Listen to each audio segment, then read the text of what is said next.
Muy buenas noches, queridos familiares de Refugio Zabala TV.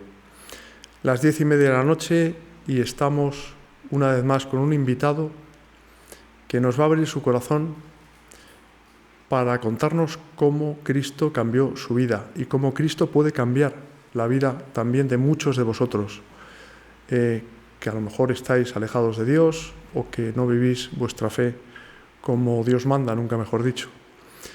Estamos en el convento de Santa Catalina del Monte, en la provincia de Murcia. Un lugar bellísimo, un convento originario del siglo XV, que fue construido a su vez otro convento sobre ese en el siglo XVIII, y es una maravilla. Estamos rodeados de obras de arte maravillosas, del Arcángel San Rafael, de la Inmaculada, etcétera, etcétera, etcétera. Pero sin más preámbulos, doy paso a nuestro invitado, Alfonso Sánchez Hermosilla. Muy buenas noches, Alfonso. Hola, ¿cómo estás? buenas noches. ¿Cómo te podemos poner? ¿Eres médico, forense? Sí. Hasta que me jubile, sí. Hasta que te jubiles, ¿no? Pero bueno, lo sigo siendo. Eso marca para toda la vida. Alfonso, tengo entendido que tú antes vivías alejado de Dios. No del todo, ¿No nunca del todo? le he dado la espalda totalmente, pero sí puedo decir que mi fe era tibia y en algunos momentos de mi vida fría. Pero bueno, hubo un momento en que eso cambió, afortunadamente para mí y para las personas que están a mi alrededor, porque para mí fue un cambio fundamental y sobre todo para las personas que están a mi alrededor, porque evidentemente el trato es mejor y todo es muchísimo mejor desde que aquello ocurrió. Y se nota además, ¿verdad? En la comunión de los santos, las personas que tienes alrededor, si tú estás bien, están bien también. Efectivamente. Una ecuación que no falla. ¿En qué año cambió todo? El año exacto no sabría decir. Bueno, nací en el seno de una familia cristiana, no especialmente devota, pero sí me transmitieron los valores cristianos y la formación pues un poco superior a la básica, probablemente. Por lo menos yo creía que desde el punto de vista teológico estaba mejor formado que el resto de niños y de chicos de mi edad. Pero bueno, posiblemente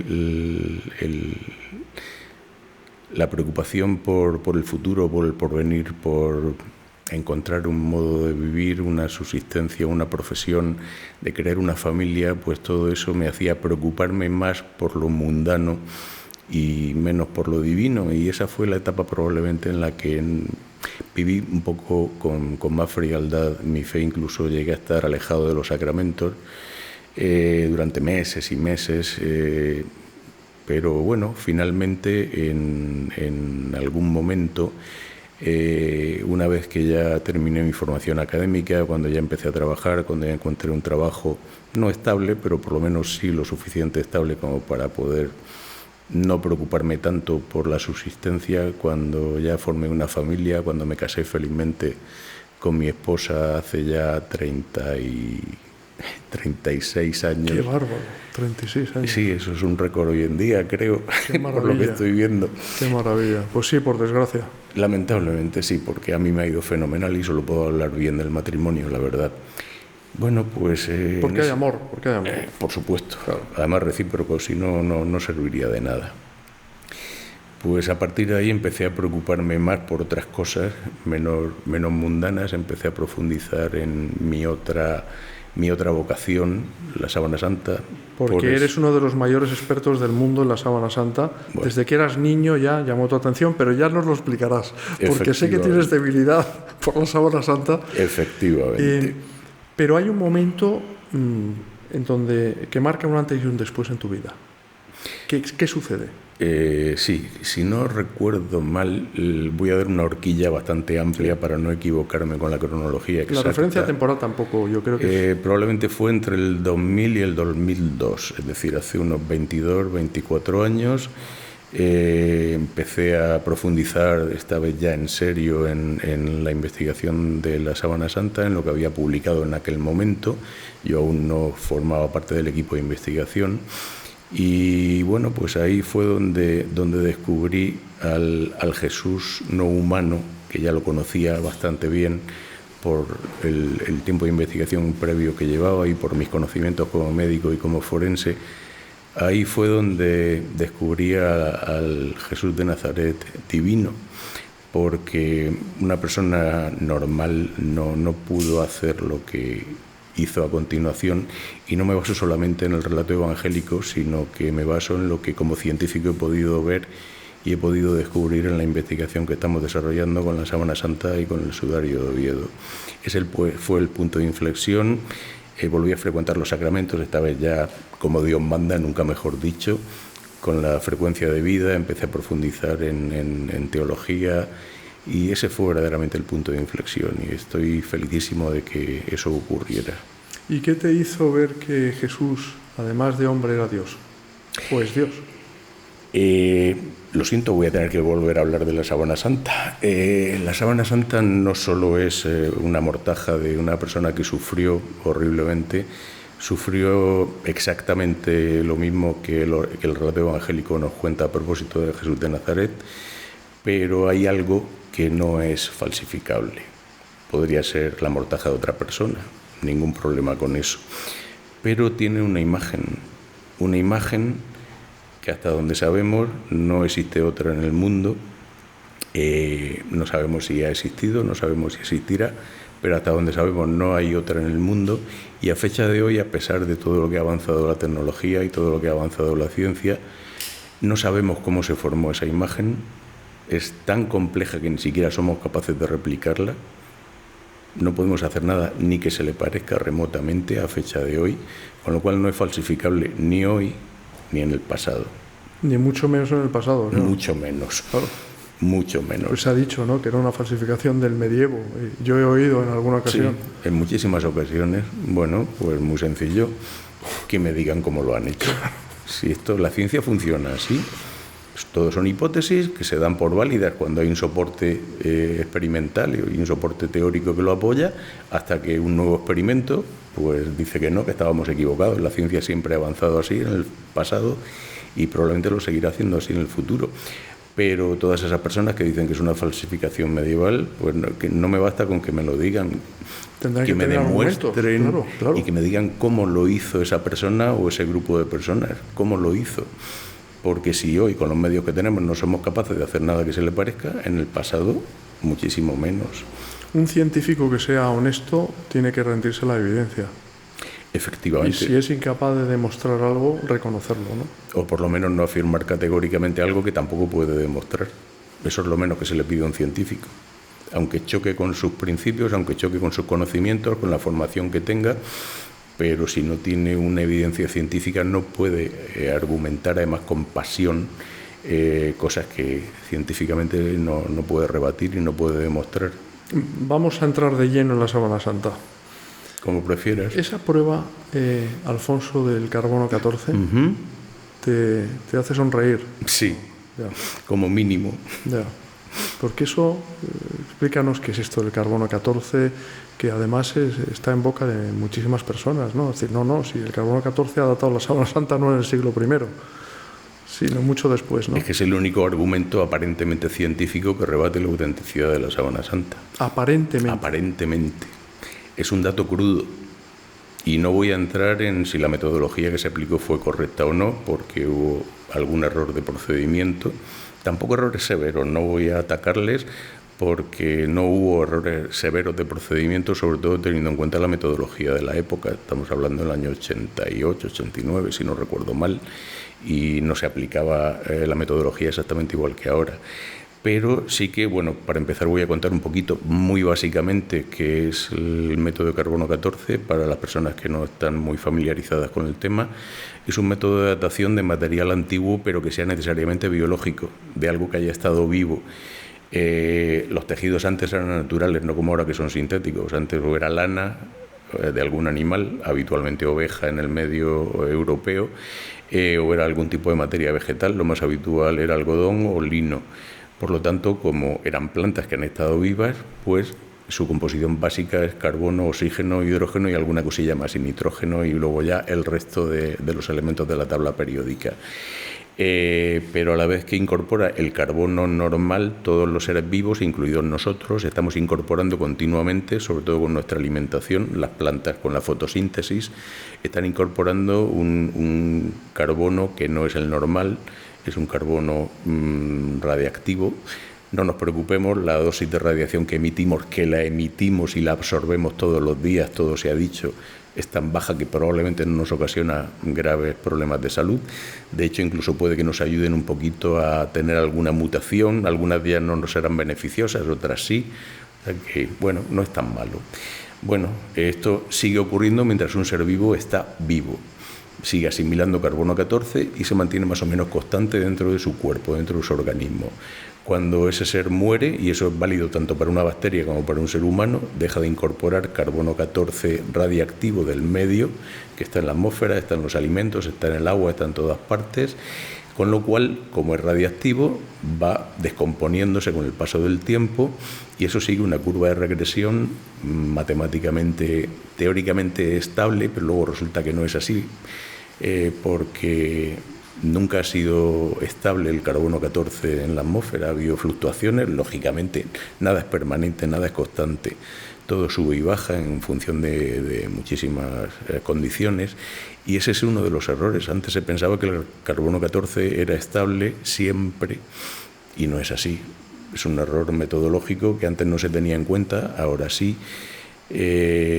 Bueno, pues de eso se trata, de determinar, en el caso de la Sábana Santa, qué cantidad de carbono 14 hay y así se puede hacer una estimación. Estimación no es un dato absoluto, no es un dato que se pueda acoger absolutamente como fiable al 100%, además tiene un margen de error no desdeñable. Se puede estimar la antigüedad que tiene, pero repito, tiene un margen de error y además ni siquiera se tuvo en cuenta las fluctuaciones de las proporciones de carbono 14 y además tampoco es la misma la que tenemos aquí ahora mismo donde estamos que la que puede haber a 1000 kilómetros o a 20 metros bajo el nivel del mar. Ni siquiera es estable a fecha de hoy en todo el planeta. Estamos hablando de más de 20 siglos, ¿no? 20 siglos donde ese lienzo de lino ha estado sometido a la contaminación atmosférica, ¿no? Y a más cosas, y a altas temperaturas, en al menos 3 incendios que sepamos. Claro. Le ha pasado de todo, pero bueno, a lo que vamos. Uno de los descubrimientos del equipo que dirijo, precisamente algo que le debemos a nuestro químico, a Felipe Montero, fue descubrir uno de los motivos y probablemente de los más importantes que fueron una de las consecuencias de ese resultado aparentemente tan dispar que nos aleja un poquito, sobre todo al que tenga sus dudas, le hace abrazar el dato científico crudo y no el resto de datos, que luego hablaremos de eso. Felipe, cuando empezó a investigar con su microscopio fibras del sudario de Oviedo, le llamó la atención la cantidad de fibras que eran diferentes a las demás, a las que en principio luego descubrimos que eran fibras relativamente sanas, con poco daño morfológico. Él veía que eran más oscuras, de hecho le llamó fibras negras, empezó a investigar con ellas, le llamó la atención, aunque no era su tema, él es químico, pero empezó a investigar con estas fibras negras, descubrió que eran más frágiles que las demás, se rompían con facilidad, que ese color negro no era un tinte que las cubriera, sino que era algo intrínseco de la propia fibra. Siguió investigando y después de muchísimos años de investigación la conclusión es que lógicamente el medio de iluminación que había hasta hace poquito pues eran velas o eran lámparas votivas alimentadas por aceite, y eso tiene un residuo de carbonilla, de materia carbónica añadida. Al principio pensó que era esa la causa de ese, vamos a llamarle error, que no es un error, el dato está ahí y es el que es, nos guste o no nos guste. Pensó que era simplemente el material añadido de la combustión de todas esas lámparas votivas durante siglos y siglos y siglos. Pero luego descubrió que no, porque si eso fuese así, habría cubierto más o menos homogéneamente todo el sudario y no solo unas fibras, y además lo habría cubierto en su superficie y no se habría incorporado a la propia estructura de la fibra. Luego, bueno, esto es una hipótesis en estos momentos, sí sabemos que hay material biológico añadido que no tiene nada que ver con esa carbonilla, es simplemente producto de degradación, primero de la propia celulosa y segundo de los microorganismos y macroorganismos que se han estado alimentando de esa celulosa en el pasado. y lógicamente pues esos organismos al morir han dejado parte de sus cuerpos y además han incorporado los restos de su metabolismo. ¿Qué quiere decir? Que hay carbono 14 añadido del siglo I, del siglo II, del siglo III, con lo cual eso ha aparentemente rejuvenecido porque se ha calculado el total, no lo que había. Y otro de los descubrimientos más importantes de Felipe precisamente fue que repitió el procedimiento estándar de limpieza que se aplicaba con todas las piezas que se iban a analizar con el método de carbono 14 y descubrió que aunque es un método muy agresivo, que limpia razonablemente bien, también es destructivo en el sentido de que reduce casi a la mitad el volumen inicial de material que se va a analizar después. Es una pérdida necesaria porque si no se limpia adecuadamente se cometen errores tremendos. Lo que ocurre es que ese método de limpieza destruye la mitad de la materia original, pero no afecta a esas fibras negras, a ese carbono 14 moderno añadido. Con lo cual, si estamos destruyendo la mitad del carbono 14 original y no modifica en absoluto el carbono moderno añadido, pues estamos añadiendo un factor de distorsión importantísimo. Seguramente habrá más, pero ese está más que demostrado. La prueba del carbono 14 queda ahí absolutamente invalidada. Sí. En el caso de la sábana santa, hablabas del Santo Sudario de Oviedo. Se ha hecho recientemente un estudio, ¿verdad?, que es impresionante, de manera que si tú superpones las heridas, el Santo Sudario, al rostro de la sábana santa, las heridas son coincidentes. Es sorprendente porque no solo se parecen morfológicamente, no tendría por qué ser igual. Y bueno, la prueba la tenemos simplemente cuando nos hacemos una pequeña herida y nos ponemos un pañuelo, nos ponemos un Kleenex, sobre todo si usamos un material desechable. Cuando creemos que ya no está lo suficientemente limpio, lo desechamos, cogemos otro y seguimos presionando sobre la herida. Bueno, pues cuando terminamos y comparamos esos 2, 3 o 4 Kleenex que hemos utilizado, las manchas no se parecen. Estadísticamente, lo normal es que no se parezcan. Bueno, pues en este caso no solo se parecen, cosa que ya de por sí es chocante, podría ser una casualidad, bien, pero lo verdaderamente interesante no es que se parezcan, lo verdaderamente interesante es que la distancia a la que están es exactamente la misma.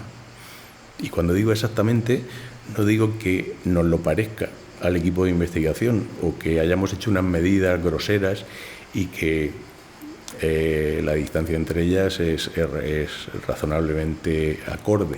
No, precisamente hemos hecho un estudio matemático, lo ha hecho nuestro matemático, Pedro Peinado.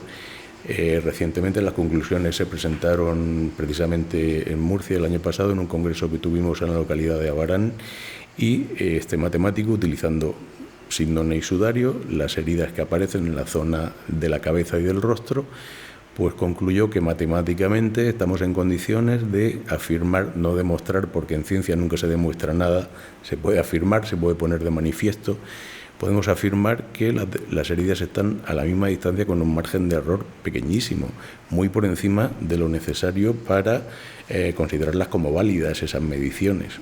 Es decir, el Santo Sudario cubrió el rostro de la persona que está en la síndrome. Con toda certeza. Con toda certeza. Es impresionante, verdaderamente es impresionante. ¿Qué más cosas nos cuentas de la sábana santa? Bueno, tú cuando eras niño ya tenías esa inquietud, ¿no? Sí. De estudiar la sábana santa. Sí, nos vamos a retrotraer a aproximadamente el año 70-71. Yo debía tener como 8 o 9 años en aquella época.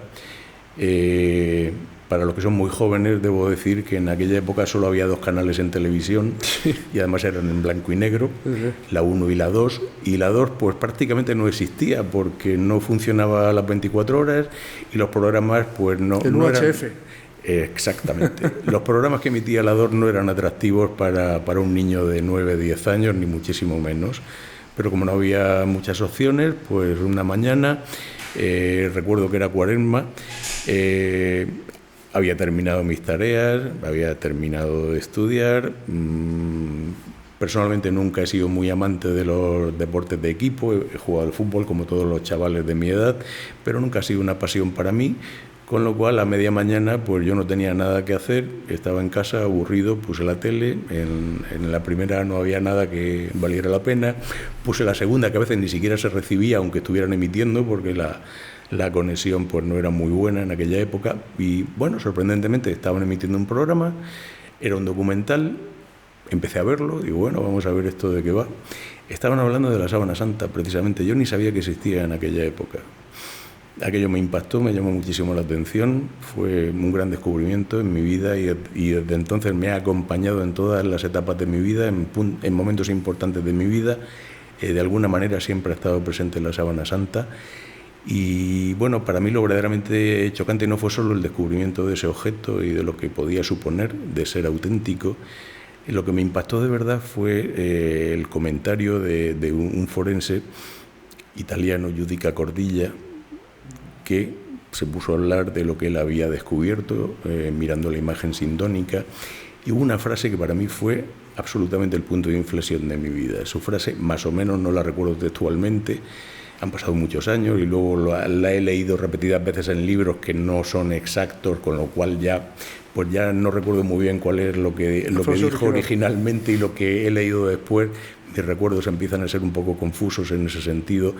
Más o menos dijo que en algún momento, cuando esa persona estaba aún viva, alguien que estaba situado a su derecha, usando un bastón de unos 5 centímetros de diámetro, le asestó un golpe con una trayectoria de 45 grados con respecto al plano horizontal que impactó sobre su mejilla derecha, su nariz y su ceja izquierda.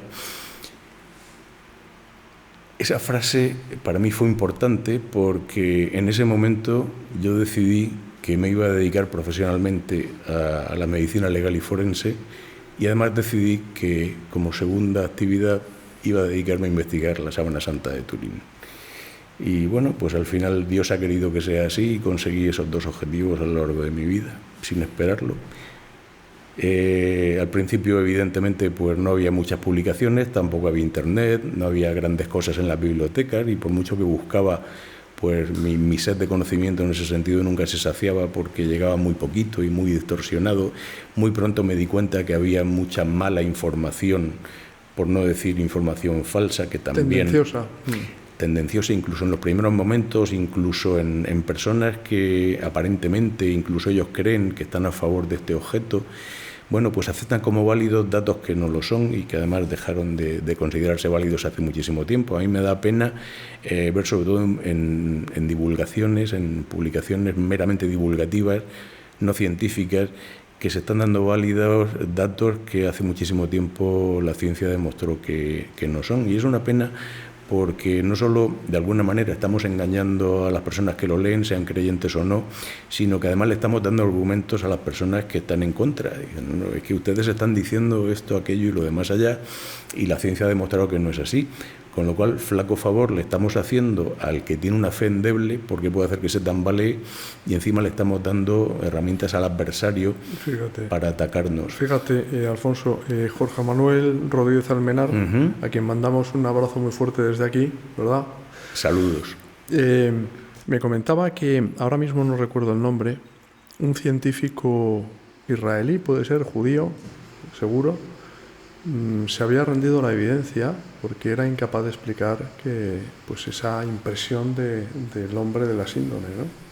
Es decir, y que incluso había llegado a creer en la resurrección, en que hubo allí algo, verdaderamente, en una época en la que no existía la fotografía y en que era imposible falsificarlo, decíamos hace un momento, ¿no? Lo decías tú.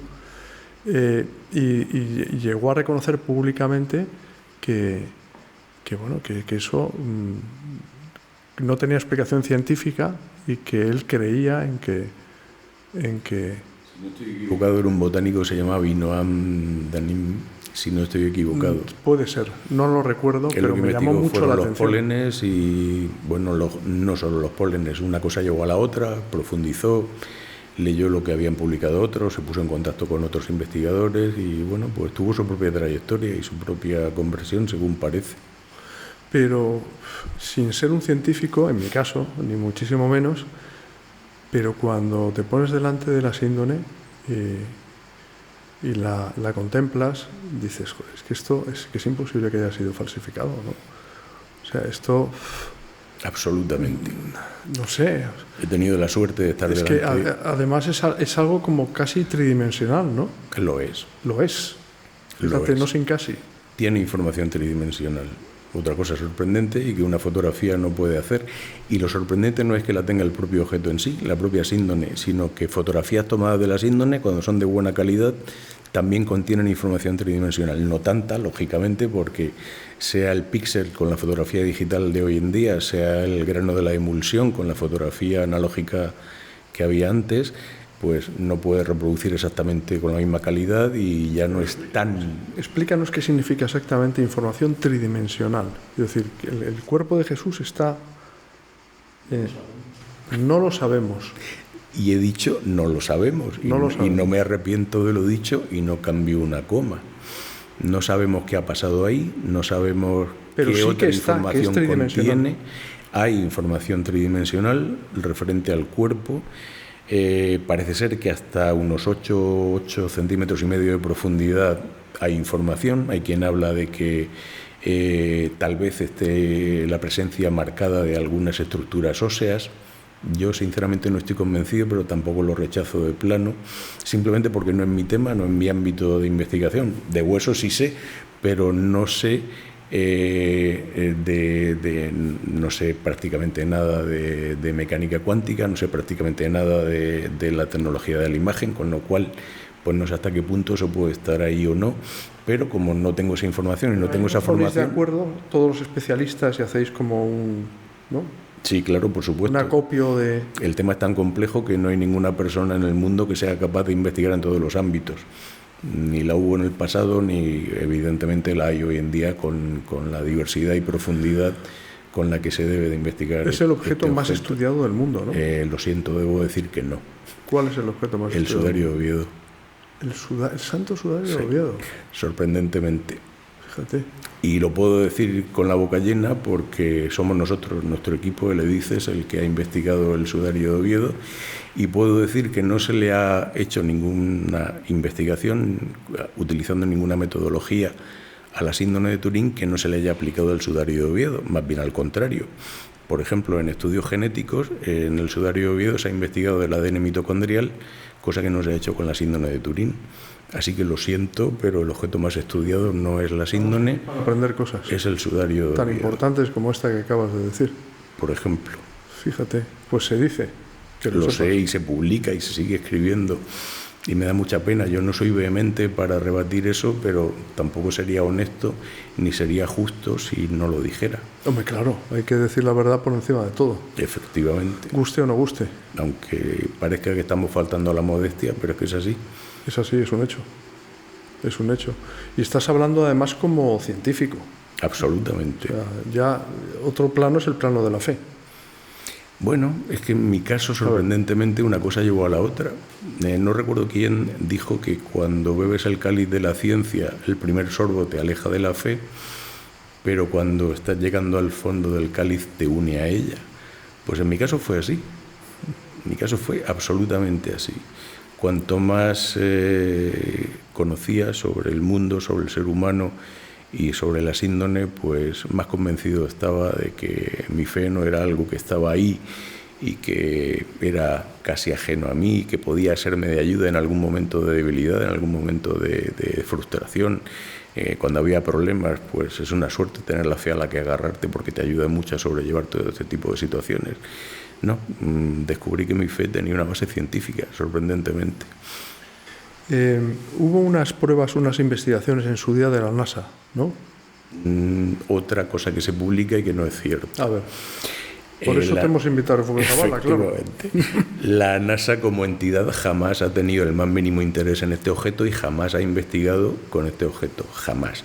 Lo que ocurre es que el equipo que investigó en el año 78, el STARP, muchos de sus miembros eran empleados de la NASA, eran científicos que trabajaban para la NASA y por lo tanto, bueno, pues alguien asumió que era la NASA quien estaba detrás de aquello y aquello pues se ha ido repitiendo y repitiendo hasta que en el imaginario popular se da por válido que fue la NASA quien lo hizo, cuando no fue la NASA, fueron personas que trabajaban para la NASA. Ahí, ¿no? Salvando las distancias, yo puedo decir que, puesto que yo, médico forense, que he trabajado por el Ministerio de Justicia del Estado del Gobierno de España durante muchísimos años, sería como decir que el Ministerio de Justicia ha investigado el sudario de Oviedo. Pues no, el Ministerio de Justicia evidentemente jamás ha tenido el más mínimo interés en el sudario de Oviedo, simplemente un forense que profesionalmente ha trabajado para el Ministerio de Justicia, pues en sus ratos libres dedicaba ese tiempo y esos conocimientos en sus ratos libres, insisto, para investigar el sudario de Oviedo, pero no ha sido... ¿Y llegaron a alguna conclusión interesante estos científicos que trabajaban en la NASA? Grandísimas conclusiones. Lo que ocurre es que los pobrecitos iban con la hipótesis de que era falsa, como prácticamente todo científico pensaba y hoy en día siguen pensando. Ellos pensaban que era una pintura y todo su protocolo de investigación estaba basado en que era una pintura. Todo el material que llevaron, toda la tecnología de investigación era simplemente para descubrir cuál había sido el método de pintura, cuáles habían sido la técnica que se aplicó y los materiales que se usaron, con lo cual cuando descubrieron que no era una pintura, pues se quedaron sin opción B porque no la habían preparado, simplemente por eso. Bueno, ¿y cómo reaccionaron? Lo entiendo. Pues ha pasado de todo. Además, debo decir, precisamente por lo que comentabas antes de la tridimensionalidad, que el motivo por el que se investigó por este equipo fue ese, precisamente. John Jackson, en aquella época trabajaba en Pasadena, en el laboratorio de la Jet Propulsion, es decir, el equivalente a la NASA, para que nos entendamos. Sí. Y él, como ingeniero, estaba trabajando en un ordenador, en un programa informático, que se estaba utilizando en aquel momento para que el satélite que estaba sobrevolando Marte cartografiara la superficie de Marte. No eran fotografías convencionales, eran fotografías que lo que hacían era ese claro oscuro, no medir el claro lo que tenía más luz y lo oscuro lo que tenía menos luz, sino distancia hasta la cámara que tenía incorporada la nave espacial, el satélite que estaba sobrevolando Marte en ese momento. Con lo cual, con esas fotografías que estaban tomando, que no eran convencionales, y con ese programa informático, pues podían ver el relieve que tenía Marte y hacer un mapa razonablemente bueno para los métodos que había en la época de la superficie de Marte. Bueno, John Jackson tenía una madre creyente que le regaló en algún momento una foto de la síndone y por esa curiosidad o esa intuición, le podemos llamar entre creyentes al Espíritu Santo, lo podemos llamar de muchas maneras, pues tuvo la intuición de exponer esa foto al programa, al VP8, que es como se llamaba, y ver qué pasaba, pero vamos, simplemente como pasatiempo, y se llevó la sorpresa de su vida cuando descubrió que en esa foto había información tridimensional, en esa foto. Se interesó muchísimo por el tema, se reunió con su gente, los convenció para esa loca aventura, habló con los responsables de la custodia de la Sábana Santa en Turín, los convenció precisamente con este argumento. Y supongo que también ellos se dejaron convencer un poco porque vieron que esta persona estaba absolutamente convencida, que en principio pues no parecía que fuese a hacer ningún daño, y que, como hemos dicho muchas veces los que investigamos estos temas, más vale que seamos nosotros o que sean personas coherentes y que no se dejen llevar por los movimientos, por las modas, los que hablen de estas cosas e investiguen estas cosas, que no otras personas más volubles y que sean fácilmente influenciables. Así que bueno, pues consiguió los permisos, reunió el equipo, reunió el dinero, reunió su gente, se desplazaron allí y descubrieron muchísimas cosas, y más teniendo en cuenta que les falló la hipótesis con la que estaban trabajando desde el minuto cero y tuvieron que improvisar. Evidentemente lo que llevaban preparado lo hicieron, y gracias a eso pues se dio un salto de gigante en la investigación de la síndone y fue la base para todo lo que se ha hecho después. Yo me quejo como forense de que, claro, evidentemente ellos no pensaban que iba a ser auténtica, con lo cual no llevaron un forense en su momento.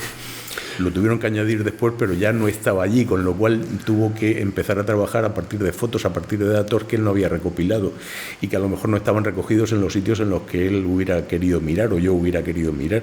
Pero bueno, las cosas son como son y ya está. Alfonso, ¿cuál es el estado de la cuestión actualmente? decir, hay muchas más personas, científicos me refiero, que creen que la sábana santa es un fraude o al contrario. Pues probablemente, estadísticamente, en estos momentos hay más personas, científicos estamos hablando, que creen que es un fraude simplemente por desconocimiento. Pero es que eso no me cuadra. Si eres un científico y tienes desconocimiento y haces una afirmación que no es... Bueno, puede que un poquito, y ahí entono el mea culpa, puede que un poquito sea culpa nuestra, porque durante muchísimos años no hemos publicado lo suficiente. Estábamos tan preocupados por la certeza de los resultados de nuestra investigación, por corroborar los resultados antes de hacerlos públicos, que estábamos perdiendo un tiempo posiblemente no precioso, porque era importante esa consolidación de los datos antes de empezar a hacerlos públicos y a defenderlos de forma vehemente en los medios. Y cuando empezamos a publicar, pues como españoles, que somos casi todos los miembros del equipo, aunque hay miembros de otras nacionalidades y los ha habido en el pasado también, pues casi todas las publicaciones han sido en español. Y no nos engañemos, el lenguaje científico hoy en día es el inglés. Para entonces ya se había forjado una leyenda. Efectivamente. Claro. Y ahora estamos luchando un poco contracorriente en ese sentido. Llevamos ya años publicando en inglés, pero ir contracorriente. Por cierto, corrígeme si me equivoco, Alfonso, fue Juan Pablo II el que propició que se realizasen investigaciones a la Sábana Santa. Él de forma activa no hizo nada en ningún momento, pero sí que dijo textualmente que la Sábana Santa era un reto para la inteligencia humana e invitaba a los investigadores a seguir profundizando con la mente abierta, a seguir profundizando en la investigación. Y habló del quinto evangelio, ¿no? Efectivamente. Identificó la síndrome de Turín como el quinto evangelio. Alfonso, desde la opinión de la ciencia, ¿cómo es el personaje que aparece en la síndrome? Descríbelo físicamente. ¿Puedes hacerlo? Claro, perfectamente. Lo tengo en mente desde hace muchísimo tiempo. ¿Lo visualizas? Sí, absolutamente, hasta en el más mínimo detalle. Era un varón de mediana edad, normalmente constituido, a pesar de que se ha publicado de todo. Esta semana he visto rescatado del foso de los olvidos otro dato que hacía muchísimo tiempo que no veía, que Jesús era bizco. ¿Era bizco? Sí. Bueno, también se dijo que era cojo. También, y que tiene un brazo más corto que otro y que los hombros no están en su sitio. Bueno, yo lo entiendo porque las personas, incluso personas que se han dedicado desde su profesión a investigar la síndrome de Turín, les falta una visión de conjunto. Yo tengo la suerte de que trabajo de la mano de otros científicos de primerísimo nivel que complementan mi ceguera en esos otros ámbitos. El resto no tienen esa suerte, claro. Funcionan en solitario, funcionan en pequeños grupos de 2 o 3 personas, que además la mayoría de ellos se dedican prácticamente al mismo ámbito de investigación, con lo cual su visión es muy parcelada, por no decir miope. La nuestra es mucho más holística, mucho más global, precisamente por eso, porque tenemos de todo. En nuestro equipo tenemos absolutamente de todo, con lo cual las carencias de una persona las compensa el resto del equipo. Así que, pues eso es lo que nos ha permitido avanzar tantísimo con el paso del tiempo. Pero ¿cómo se puede decir que, bueno, describe a... Varón normalmente constituido, mediana edad, con barba y bigote, con el pelo largo, cosa que no era extraño en aquella época, pero sí era relativamente inusual en un judío practicante de su época. No solían llevar el pelo tan largo. Bueno. ¿Llevaba coleta? No llevaba coleta. Esa es otra de las cosas que se han dicho y que no es así, y que es simplemente la consecuencia. Tampoco sabemos cómo llevaba el pelo, qué tipo de arreglo capilar llevaba, si es que lo llevaba. Lo que sí sabemos es que la coleta que parece identificarse en la síndrome de Turín no fue una consecuencia de que él llevase el pelo así habitualmente, ni tampoco que se le pusiese de esa manera cuando se amortajó el cadáver. Es una consecuencia de haberle puesto el sudario de Oviedo cuando ya estaba muerto en la cruz, porque se cosió minuciosamente, no solo entre sí, cuando se envolvió totalmente la cabeza, sino que además se cosió también con aguja e hilo, con mucho cuidado, al pelo. Con lo cual ese pelo que estaba lleno de sangre y de sudor, que estaba humedecido, al comprimirlo con el sudario y además comprimirlo más todavía con ese cosido, lo que hizo fue recoger el pelo accidentalmente en forma de coleta y ya como estaba, vamos a decirlo de forma coloquial, totalmente engominado con esa sangre, con ese sudor, pues una vez que se le retiró el sudario ovoide, se amortejó con la síndrome de Turín y el pelo conservó esa forma, esa disposición, efectivamente. Pero eso no quiere decir que lo llevase de esa forma cuando estaba vivo, no lo sabemos y probablemente no lo sabremos nunca, como tantas cosas. No era bizco, bueno, tampoco lo sabemos, simplemente no hay forma de saberlo. Lo que ocurre es que la síndrome es muy difícil interpretarla porque, para empezar, no sabemos cómo se ha formado la imagen, número uno. Claro. No hay imagen de los laterales, así que no sabemos cómo era su cuerpo en los costados. Esto que estás diciendo de que no sabemos cómo se formó la imagen, es que me parece increíble. Actualmente. Por sí solo, vamos. Es que no sabemos cómo se formó. Porque tú sabes de cualquier otra imagen, sabes cómo se ha formado. Efectivamente. Menos de esta. Curiosamente, ¿no? Qué casualidad. Si sabemos cómo no ha sido. No se ha pintado, no es, como se ha dicho en otras ocasiones, porque se ha sometido a calor. Se habló de una estatua caliente a la que se aplicó el lienzo. Bueno, o sea, hay muchas hipótesis por ahí, todas ellas están desechadas hace muchísimo tiempo a través de la ciencia. Lo que ocurre es que, repito, esa imagen es compleja de interpretar incluso para alguien que lleva mucho tiempo como nosotros investigando. Si tú miras en la zona de los ojos, pues ves que hay una asimetría, pero claro, tiene que haber asimetría necesariamente porque el ojo derecho está tremendamente inflamado, de hecho está prácticamente cerrado, y el izquierdo no, con lo cual esa asimetría, cuando los pintores que veían la síndrome intentaban interpretarlo, pues hacían lo que podían.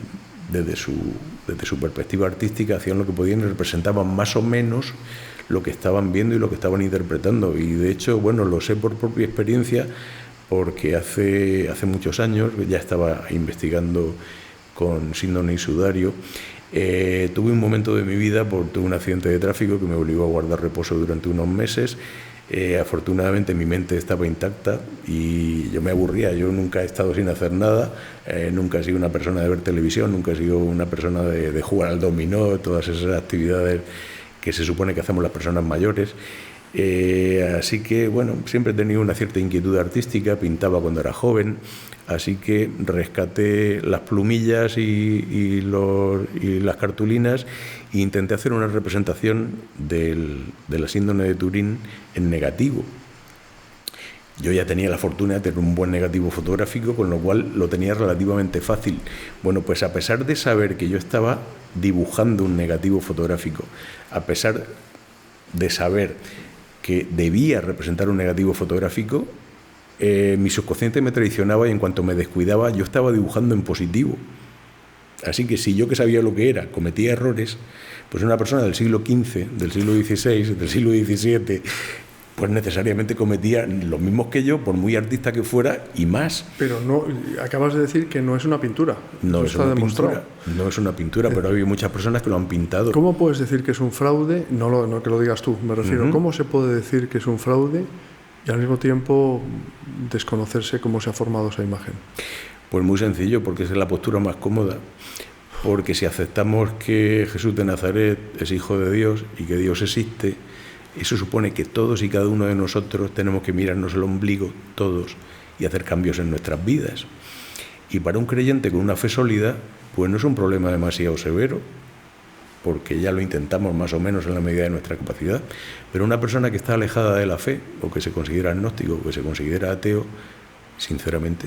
O sea, estás diciendo que ahí se mezclan ideologías. Totalmente. Es decir, porque si fuera desde el punto estrictamente científico no habría duda. Ninguna duda. De que no es un objeto falsificado. No es falsificable en absoluto. Se puede falsificar una mortaja. Tú puedes coger una persona, lamentablemente en el pasado era legal incluso, la puedes someter a torturas inimaginables y repetir más o menos los ritos funerarios judíos del siglo I para, pues, reproducir una mortaja que sea creíble y que pueda pasar por auténtica cuando se hizo tiempo después, sea en el siglo XII-XIII, como dicen los escépticos, o sea antes o sea después. Bien, hasta ahí llegamos. En ese sentido es falsificable. Es muy difícil, pero no es imposible. Pero es que tiene una imagen. Tiene una imagen que no es falsificable ni siquiera a fecha de hoy. ni siquiera a fecha de hoy. Y puedo decir un dato, aunque no es un investigador de nuestro equipo. Hace unos años un científico italiano, Paolo Di Lazzaro, un gran ingeniero y un gran físico, empezó a hacer investigaciones con un rayo láser excimer de última generación, porque había descubierto que si sometía en una cierta longitud de onda durante microsegundos un trozo de lino, el lino recibía un daño morfológico estructural similar al que tiene la síndrome en la zona de la imagen, similar pero no idéntico. Bien, para hacer eso utilizó hace 10 años un láser de ultimísima generación, que no se había fabricado antes y que no existía antes. Yo con Paolo tengo una gran relación, incluso puedo decir que somos casi amigos, y una de las muchas veces que hemos coincidido le pregunté, digo, vamos a suponer que esto es una falsificación y que se hizo con un láser excimer como el que tú tienes en tu laboratorio.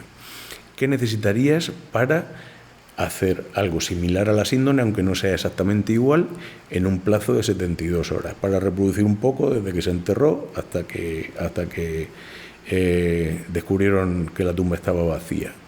Y textualmente me dijo, Alfonso, para hacerlo en un plazo de 72 horas, en un lienzo de 4,5 metros por 1,10, necesitaría un mínimo de 10.000 láseres excimer como el que tengo, y en este momento solo hay 10 en el mundo. Y yo además pues tuve otra inspiración y le digo, bueno, y ahora ya me has hablado de qué necesitas tecnológicamente, ahora dime desde el ámbito de la energía, ¿qué necesitas? Me dijo una cantidad astronómica de kilovatios, tan astronómica que mi cerebro no fue capaz de procesarlo, así que lo apunté. Y cuando llegué a casa y tuve acceso a Internet, calculé qué se necesitaba para producir todos esos kilovatios, y resulta que hacía falta todas las centrales nucleares de España funcionando al unísono durante un año, incluidas las que se han desmantelado, para producir la energía suficiente para crear esa imagen. Así que hacían falta 10.000 láseres y solo había 10 en el mundo, y hacía falta toda la energía que producen todas las centrales nucleares de España en un año. Pues si alguien en la Edad Media fue capaz de hacerlo, yo quiero conocer a esa persona, quiero saber cómo lo hizo, porque en cuanto sepamos cómo lo hizo, se acabó el problema de la energía, se acabó el problema de la contaminación atmosférica, se ha acabado el problema de los combustibles fósiles, ya está, hemos terminado. Así que yo quiero saber cómo se falsificó esa imagen, cómo lo hicieron. Es importantísimo para el avance de la civilización y de la humanidad, es importantísimo. Estamos hablando, fíjate, estamos hablando desde el punto de vista científico. Absolutamente. No hemos entrado en el terreno de la fe. Aún no. Que podríamos entrar y que entraremos. Tú has tenido oportunidad de examinar detenidamente la sábana de Turín, ¿no? En alguna ocasión. En alguna ocasión. He tenido la suerte de ir como científico y he tenido la suerte de ir como peregrino, las dos cosas, y no las he mezclado. Tengo la suerte de poder, cuando estoy trabajando, desvincularme de mis emociones y de las emociones de los demás. Si yo no hubiera sido capaz de hacerlo, no habría podido trabajar como médico forense. Ir en busca de la verdad, en definitiva. Evidentemente. No dejarte llevar, porque aunque tú seas católico, pero a lo mejor hay personas que pueden pensar, bueno, es que está condicionado. No. Yo soy católico, pero soy científico, y ahora cuando estoy examinando la sábana santa quiero saber si es... Efectivamente. ¿Y por qué yo, si soy católico, practicante y creyente, soy menos fiable a la hora de investigar que un ateo o un agnóstico? Porque estás influenciado, pueden pensar. Y el ateo no. El ateo no va con las anteojeras de su ateísmo.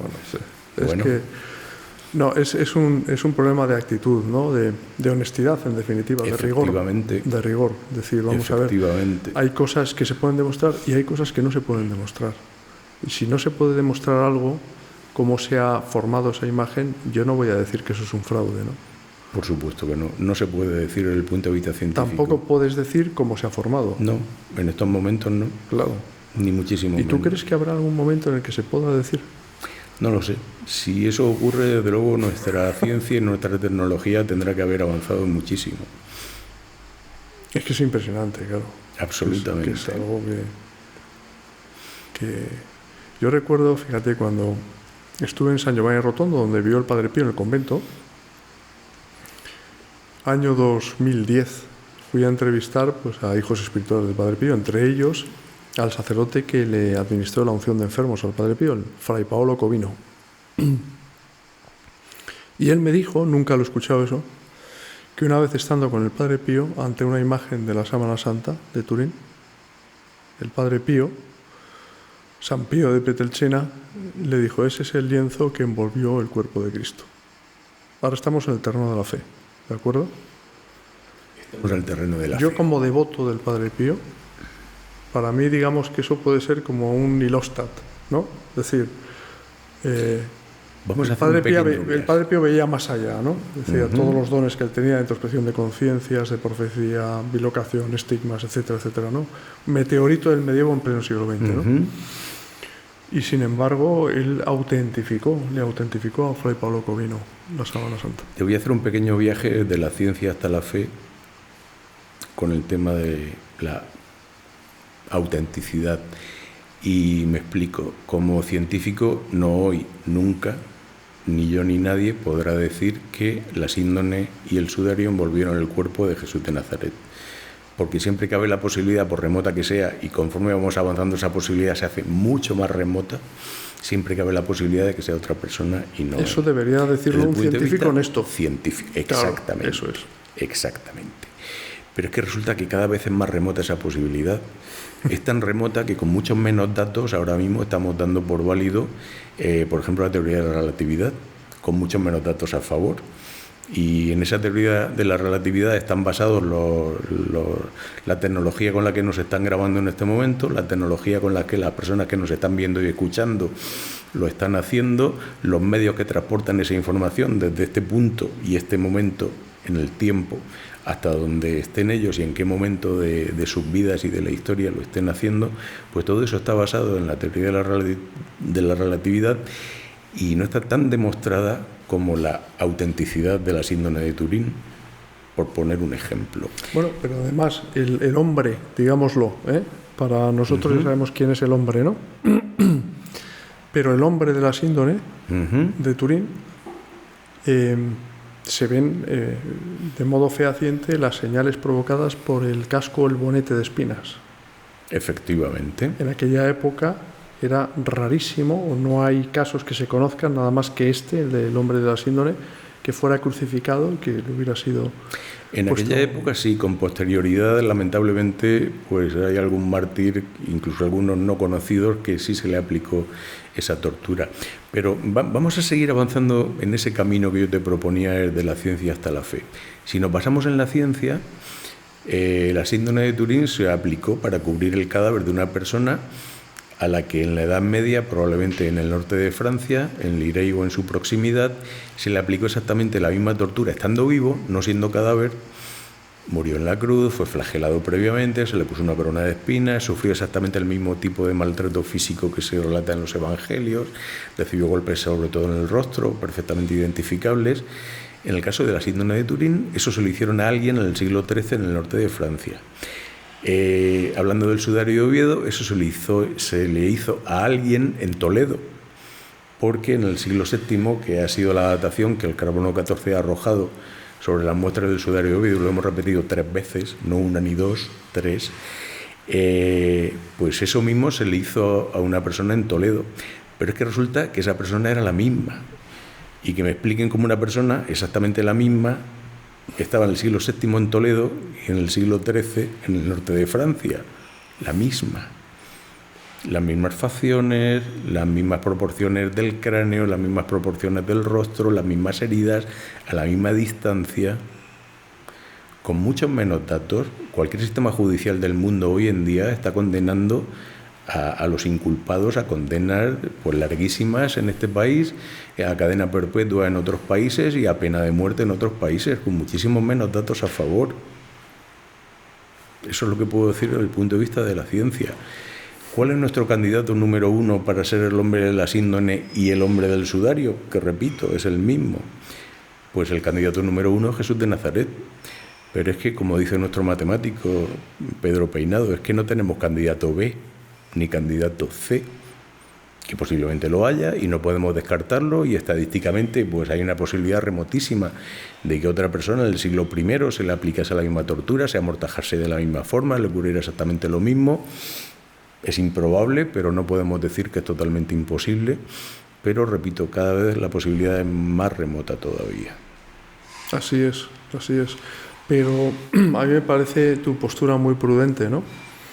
Muy ecuánime, en el sentido de que no descartas ninguna posibilidad, por remota que sea. Es mi obligación como científico hacerlo, y como persona honesta consigo mismo y con el mundo, creo que debo de ser así. He intentado Pero llevar esa línea. realmente el sentido común, no ya hablamos ya de un científico, te hace pensar que es Jesús de Nazaret. O sea, realmente hay muchas más probabilidades, y es por un cálculo de probabilidades, ¿verdad?, que sea Jesús de Nazaret que sea cualquier otra persona, ¿no? Y eso lo explico perfectamente. Vuelvo a hablar de Pedro Peinado, lo explico perfectamente. La probabilidad de que no sea Jesús de Nazaret, la probabilidad de que no sea la misma persona a la que envolvió síndrome y sudario, y además hablamos de Jesús de Nazaret, es más pequeña que el que tengas un accidente aéreo, que sobrevivas sin lesiones de ningún tipo y ese mismo día te toque la lotería el premio gordo. yo creo que no se puede explicar de modo más gráfico. Eso lo ha dicho un matemático, no lo he dicho yo. Qué maravilla. ¿Qué más cosas sobre la Sábana Santa? Porque tú has dedicado tu vida prácticamente entera. Voy a contar lo último que se puede contar, porque nosotros no contamos nada y no publicamos nada hasta que no estamos todos lo seguros que un científico puede estar de algo. Porque seguro, ahora mismo, como científico, ni siquiera estoy seguro de que yo esté hablando contigo en este momento. Se habla de que esto es una creación de un superordenador. Sí. Bien, no vamos a hablar de todas esas teorías en las que no procede en este momento. Como científico estoy obligado a dudar de todo, absolutamente, y de no dar nada por hecho. Además, mi trayectoria profesional y mi trayectoria como científico me ha demostrado que lo que a mí me enseñaron en la universidad, pues la mayoría de las cosas que me enseñaron, excepto la anatomía y poco más, pues ya ha cambiado todo. De hecho, un detalle que a mí me resultó chocante. Cuando yo era estudiante, y acabé en el año 85, mis profesores me dijeron que el cerebro no se regenera, que las neuronas son unas células tan súper especializadas, tan complejas, que no son capaces de regenerarse. Y bueno, yo con esa inquietud y con esa duda que siempre he tenido, no levanté la mano por modestia y también por no dejar en mal lugar al profesor que dijo aquello en clase, pero luego sí en privado, él y yo solos, le dije: vamos a ver, profesor, y tampoco voy a decir nombres, yo solo soy un estudiante de medicina, no he terminado la carrera, ni siquiera soy un médico, pero tengo entendido que cuando una persona sufre un ictus, sufre un daño cerebral como consecuencia de un accidente de tráfico, pues puede perder la movilidad en una parte de su cuerpo, puede perder el habla, puede perder una serie de funciones, y según tengo entendido, no se regenera al 100%, pero sí hay un cierto grado de regeneración, y esas personas pueden volver a caminar, no con la facilidad que antes lo hacían, pueden volver a hablar, pueden recuperar parte de esa función a pesar del daño cerebral que, según usted nos ha dicho en clase, es irreversible. Y me dice textualmente: Alfonso, tú haces muchas preguntas. Y sí, llevas razón, se regenera, pero las publicaciones científicas dicen lo contrario. Bien, pues la evidencia con el tiempo ha demostrado que no. Evidentemente, en el año 85 no se sabía gran cosa de las células madre, no se sabía prácticamente nada de la regeneración de los tejidos y mucho menos del sistema nervioso central. Y sí, el cerebro se regenera, por supuesto, despacio, más despacio cuanta más edad tiene la persona, pero el cerebro se regenera.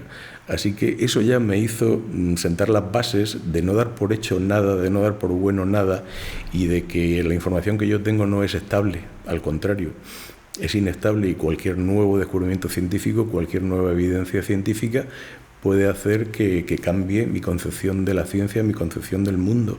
Y esa es la perspectiva que debe tener toda persona y todo científico.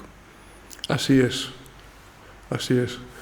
Yo creo que es fundamental la honestidad, y sobre todo, en todo, no solo ya en el Santo Sudario de Oviedo o en la Sábana Santa de Turín, ¿no? En todos los ámbitos de la vida. En todos los ámbitos de la vida. Yo creo que la búsqueda de la verdad implica pues una honestidad, un rigor y no ser negligente, ¿no? No dejarte llevar por las ideologías, por tu modo de pensar, ¿no? Y eso pasa con la historia también. Los hechos son los hechos, los personajes son los personajes, independientemente de que te caigan mejor o peor, ¿no? Pero hay que yo creo que a la hora de analizar te todo, cuento un detalle a propósito de lo que estás comentando. Hace ya unos años, hace ya casi 10 años, no es que nos tomemos a pie juntillas el relato evangélico, pero debo reconocer que nos ha servido de inspiración muchísimas veces, aunque también intentamos abstraernos para no enfocarnos demasiado, porque si no perderíamos perspectiva y no descubriríamos otras cosas que hemos descubierto con otra visión más amplia. Pero de vez en cuando volvemos al relato evangélico y hubo un punto en el Evangelio de Juan que dice que en algún momento uno de los soldados que estaban ahí le traspasó el costado y al punto salió sangre y agua. No voy a hablar de sangre y agua porque no nos va a dar tiempo, prefiero hablar del otro. Traspasó, según la tradición. Según la tradición, sí. Traspasar significa traspasar. Sí, claro. Y en la edición original en griego significa exactamente lo mismo, y en la Vulgata en latín significa exactamente lo mismo, y en todas las traducciones que se han hecho se utiliza el equivalente al verbo traspasar. Es decir, que tiene que haber un orificio de salida necesariamente. Tiene que haberlo. Como lo que tenemos a disposición es el sudario de Oviedo, pues lo primero que hicimos fue buscar ese orificio de salida en el sudario de Oviedo y lo encontramos, sorprendentemente, a pesar de que el sudario solo cubrió hasta esta zona. Eso estaba yo, por eso digo, ¿y eso? Pues lo encontramos en la esquina, ya prácticamente en el límite. Hay una mancha de sangre en una de las esquinas que no solo es sangre y agua. Bueno, no es sangre y agua, sí, pero es lo que una persona no médica del siglo I podría haber interpretado como sangre y agua. Nos pusimos a investigar y lo que parecía ser sangre evidentemente era sangre cadavérica, no sangre vital. Esa sangre no se vertió cuando estaba vivo, y lo que parecía ser no agua sino otro líquido de color más claro, pues no era sangre o no era solo sangre, tiene muy poquita cantidad de sangre, tiene una gran cantidad de fibrina y es exactamente igual a líquido pleural y líquido pericárdico, es decir, a lo que saldría por un orificio de salida en el tórax de una persona que ha sufrido la tortura a propósito de Jesús de Nazaret. Lógicamente, sabiendo qué zona del cuerpo había cubierto esa esquina, nos fuimos a su equivalente en la síndrome de Turín y encontramos el orificio de salida en la síndrome de Turín. Esto lo publicamos en su momento, en inglés también. Ya empezamos a hacer las cosas bien en aquella época y bueno, pues le echamos valor, y hay una disciplina que se llama paleopatología, que es el estudio de la enfermedad en el pasado. Bueno, pues es una disciplina joven, con pocos años, pero que a pesar de todo va avanzando. Y a pesar de todo, porque no es fácil, la metodología científica no está a la altura. Estamos hablando de material biológico muy antiguo. Los métodos que se utilizan en clínica humana no son aplicables a la paleopatología porque tiene un margen de error tremendo. Hay que utilizar otros métodos más sofisticados que no tienen aplicación en clínica humana. Así que vamos despacio porque tenemos que desarrollar nuestra propia tecnología, no existe. Bueno, pues en el año 2017, hace ya 7 años, en el Congreso Internacional de Paleopatología que tuvo lugar en Alicante, presentamos las conclusiones de este estudio. Y bueno, no hubo un rechazo por parte de la comunidad científica. Chocó mucho, impactó muchísimo, pero no hubo un rechazo. Cuando me senté, claro, a mí cualquier persona de menos de 40 años me parece un chaval. Sí, a mí. Y un arqueólogo estaba sentado delante mía. Cuando me senté, se da la vuelta y me preguntó: oye, las personas que os están pagando la investigación, ¿qué pretenden? Y le respondí: pues mira, nadie nos está pagando la investigación, no tenemos sponsor de ningún tipo. Los que trabajamos, yo en aquella época aún trabajaba, lo pagamos con nuestro sueldo, los jubilados lo pagan con sus pensiones y además pidiendo favores que luego tenemos que devolver, porque los favores siempre se devuelven. Así que Como no tenemos sponsor, funcionamos de forma autónoma según nuestro leal saber y entender. No te puedo decir qué mueve al resto de mis compañeros, al resto de los científicos del equipo de investigación. Te puedo decir qué me mueve a mí a investigar con la síndone y el sudario. A mí me mueve simplemente el saber la verdad. Y en plan irónico le hice una pregunta retórica. Le dije, porque supongo que a ti también te interesa la verdad, ¿o no? No respondió. Qué importante. Nos mueve saber la verdad. Es así. Aquí en Refugio Zabala TV nos mueve saber la verdad. Por eso estamos hablando contigo, porque nos consta que eres una de las personas que más ha estudiado la Sábana Santa, que la Sábana Santa ha cambiado tu vida. Totalmente. Totalmente. Hay un antes y un después. Totalmente. Cuando realmente, a través de este lienzo, ¿no?, maravilloso, como Jesús te ha abierto el corazón. Totalmente. Es que es una historia muy bonita la tuya, Alfonso. Yo te he respondido hasta donde puedo responder como científico sobre la identidad del hombre de la síndone. Pero ahora te lo voy a contar desde mi ámbito personal, como persona, como ciudadano corriente, y no voy a negarlo, como creyente. Si yo no estuviera absolutamente convencido de la autenticidad de estos dos objetos, de síndone y sudario, y no estuviera absolutamente convencido de a quién amortajaron, yo no tendría ningún interés como persona ni como científico en seguir desperdiciando mi tiempo, mi dinero, robándole tiempo a mi familia, robándole recursos a mi familia. Esto a mí me supone pues no solo tiempo, sino viajes, con lo cual al final es dinero, investigaciones, algunas tenemos que pagarlas necesariamente porque no tenemos tanta capacidad de maniobra como para que nos lo hagan gratis, aunque luego devolvamos el favor.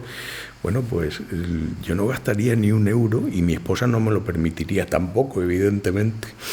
Me diría que más bien me dedique a lo normal, al fútbol, al dominó, normal, ¿no?, a darle de comer a las palomas en el parque, todas estas cosas que se supone que hacen las personas mayores. ¿Y cómo es posible, Alfonso, que nadie financie estas investigaciones cuando se financian auténticas tonterías? No lo sé. No lo sé.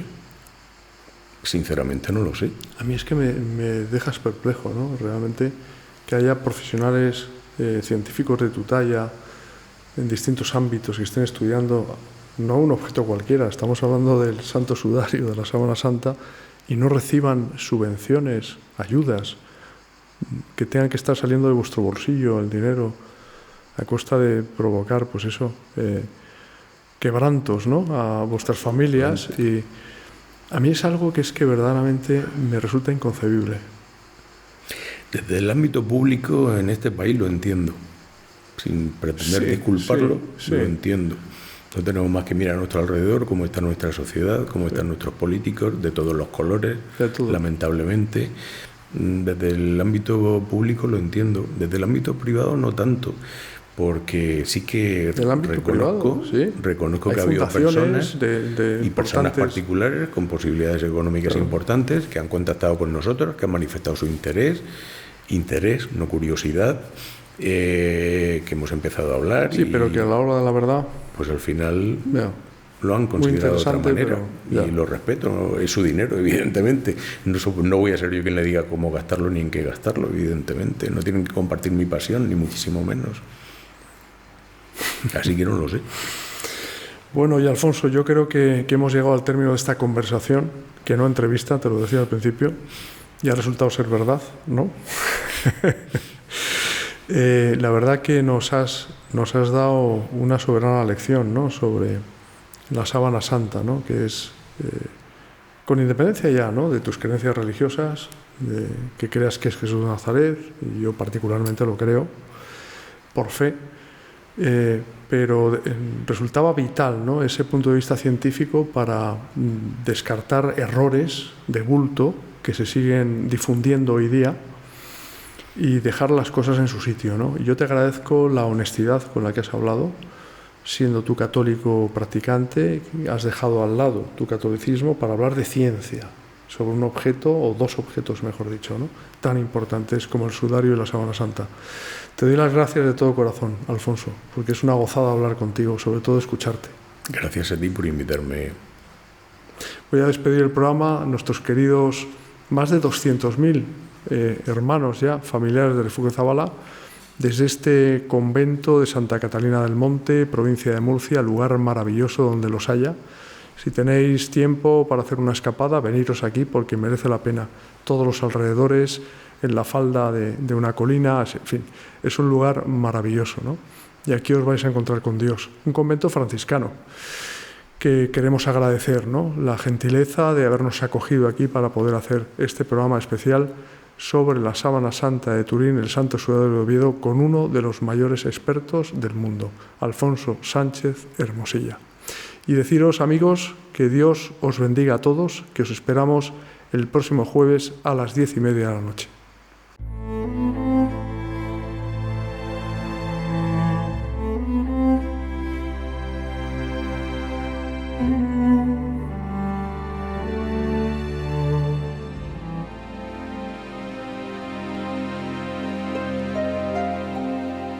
Por amor merece la pena vivir. El amor entre hermanos, entre padres e hijos, entre abuelos y nietos. El amor más intenso quizá entre un hombre y una mujer. El amor, compañero del alma, motor de la vida, que es capaz de vencer toda frustración y todo desaliento. El calor que combate el mar helado de nuestro interior. El amor todo lo cura, pero amar también duele en ocasiones. Y cuando ese dolor impregna todo nuestro ser, nada ni nadie es capaz de aliviarnos esa carga. Pero ese es el pacto que hemos firmado cuando hemos decidido amar. En las buenas y en las malas, en la salud y en la enfermedad, cuando ese amor es correspondido y cuando no también. Pero claro que merece la pena amar en un mundo de absoluto desamor. Y yo creo en el amor. Cuando veo las manos de los enamorados, cuando contemplo el caminar cansado de la vejez que aun a pesar de los años sigue amándose y entregándose sin condiciones. Y creo en el amor cuando los pájaros entonan cánticos celestiales que se asemejan a los más hermosos poemas de amor. Y creo, querido amigo, en el amor porque lo he visto con mis propios ojos, lo he experimentado, lo he vivido, lo he sentido y también lo he anhelado. Creo en el amor porque sé de lo que es capaz un corazón enamorado y también uno que no lo está, lo que puede llegar a cometer. Creo en el amor porque precisamente por amor tú y yo hemos sido creados. El amor es maravilloso. Por amor merece la pena sufrir y emprender el sendero del sacrificio, del dolor, de la enfermedad, de cualquier adversidad, porque el amor es el pegamento que une nuestros corazones. Es la lluvia en una temporada de sequía. Es esa fuente viva que sacia por completo. El amor es luz y color, y no tinieblas. El amor exige entrega, claro que sí. ¿Por qué nos cuesta tanto amar? ¿Porque tenemos miedo a sufrir? ¿Porque tenemos miedo al compromiso? ¿Porque tenemos miedo a entregarnos al otro? ¿Porque somos egoístas en el fondo? Porque el éxtasis de amor no es para siempre, o por lo menos no se produce en todo momento. Cuando el éxtasis de amor cesa, es cuando comienza el amor verdadero. Pero déjame que te diga una cosa. Lo que vale cuesta, y amar es lo que más vale en esta vida. Por eso te digo, querido amigo, desde este cálido micrófono, que no tengas miedo, que ames, porque tu corazón anhela amar y ser amado, entregarse al otro, Eso es lo que más llena, y lo habrás podido comprobar. Más incluso que lo material, que los éxitos, que el reconocimiento social.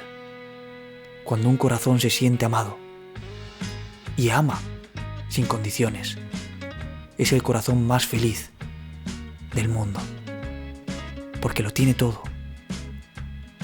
Y quizá nos complicamos la vida muchas veces, poniendo nuestro corazón en cosas efímeras, que no llenan, sino que dejan un profundo vacío en nuestro interior. No tengas miedo, no te preocupes, más bien ocúpate, porque cuando el éxtasis de amor, ese chispazo, ese enamoramiento cesa, es cuando comienza la ardua tarea de cuidar, de proteger, de mimar la llama de ese amor, porque lo último que queremos es que esa llama se apague, o no. Cuídala, manténla viva, y ya verás que esos éxtasis de amor irán surgiendo a lo largo de la vida. Amar, querido amigo, es maravilloso, y es lo que tu corazón pide a gritos que hagas. ¿Por qué no le haces caso? ¿Por qué no le concedes ese gran regalo? Abre tu corazón y ya verás lo pleno y lleno que vas a sentirte.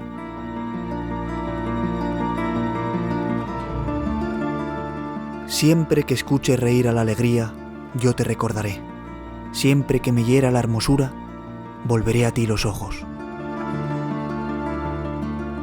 Pero yo ya no te recuerdo, ni recuerdo cuando te recordaba, ni siquiera cuando te alejaste y me mataba tu recuerdo.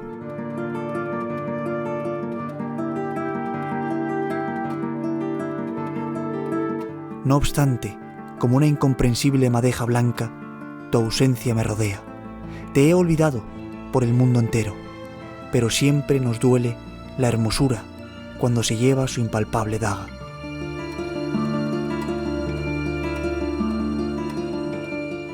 Cada risa es tu risa, repito a todas horas.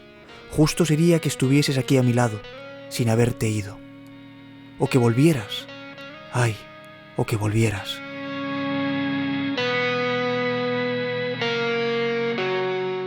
Porque siempre que escuche la alegría, yo te recordaré. Aunque no te recuerde, aunque te haya olvidado, hebra por hebra, a lo largo del mundo y a lo ancho.